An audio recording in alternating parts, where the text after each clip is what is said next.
It's time for a thrilling tale of intrigue, deception, and life insurance.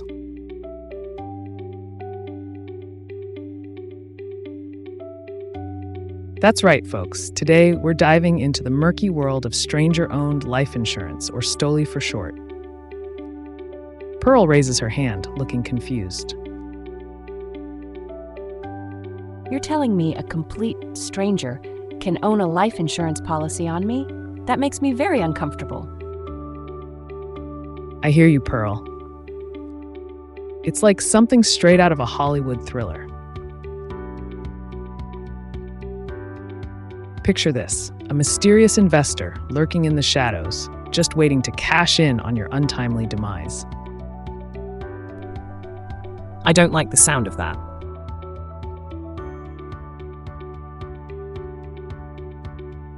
What's in it for them?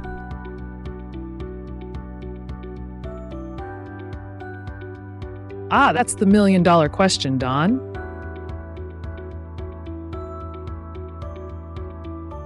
You see, these investors are like vultures, circling overhead, ready to swoop in and buy up life insurance policies from unsuspecting folks like you.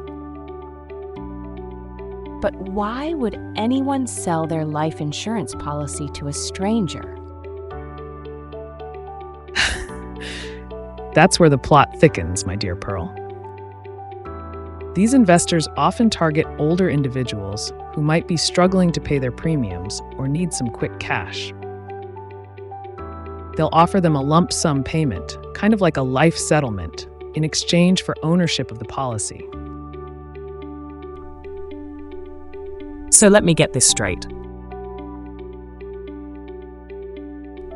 The investor pays the premiums and then collects the death benefit when the insured person kicks the bucket. Bingo, Don. It's like a twisted version of The Price is Right, except instead of a shiny new car, the prize is a death benefit check when someone dies. That's just wrong on so many levels. Isn't there some kind of law against this? Well, Pearl, that's where things get a bit tricky. You see, most states require something called insurable interest to prevent this kind of morbid speculation. But these STOLI arrangements often involve a whole lot of smoke and mirrors to skirt around those pesky regulations. Smoke and mirrors, huh? Like what? Picture this, Don.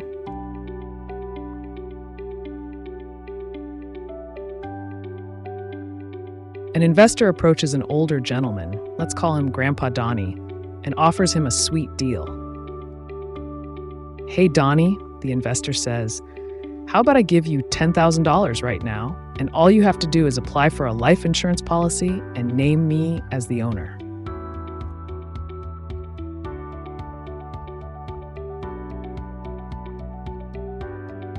Oh my gosh, that's so sneaky.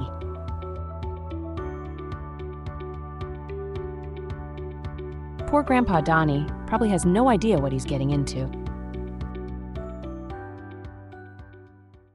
Exactly, Pearl.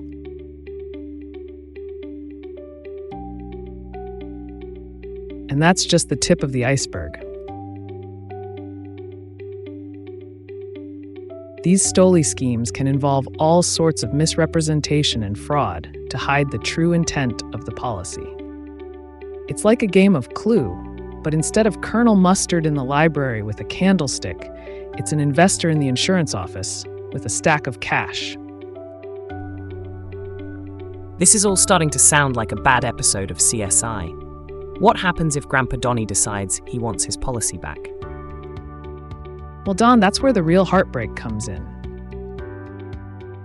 Once the ownership is transferred to the investor, Grandpa Donnie loses all control over the policy since it is an absolute assignment. He might even face some serious tax consequences from that initial payout. It's like selling your soul to the devil, but instead of eternal damnation, you get a one-way ticket to the IRS audit department. This is just awful.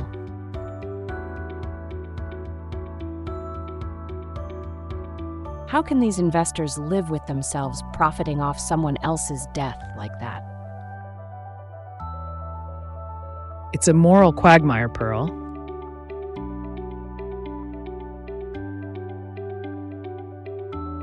These STOLI arrangements create what's called a moral hazard, where the investor has a financial incentive for the insured person to die sooner rather than later.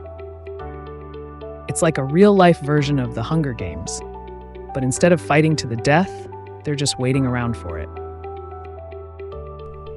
This is heavy stuff, man. I think I need a drink.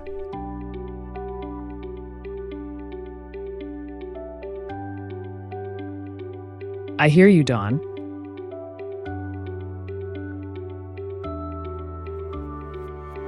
But before you hit the bar, let's recap the key points.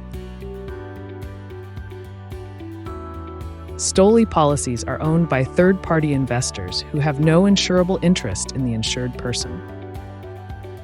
They often involve life settlements, misrepresentation, and a whole lot of ethical gray areas. It's like a bad soap opera, but instead of evil twins and amnesia, it's all about cold, hard cash. Got it.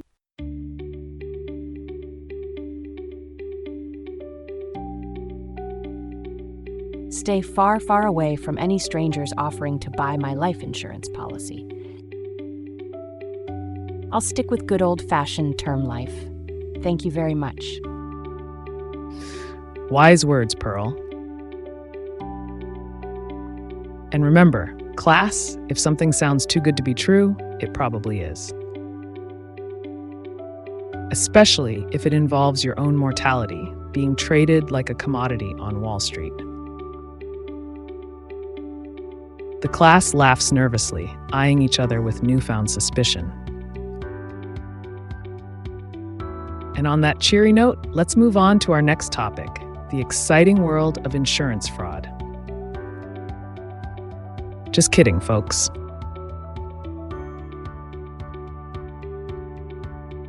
We'll save that thriller for another day.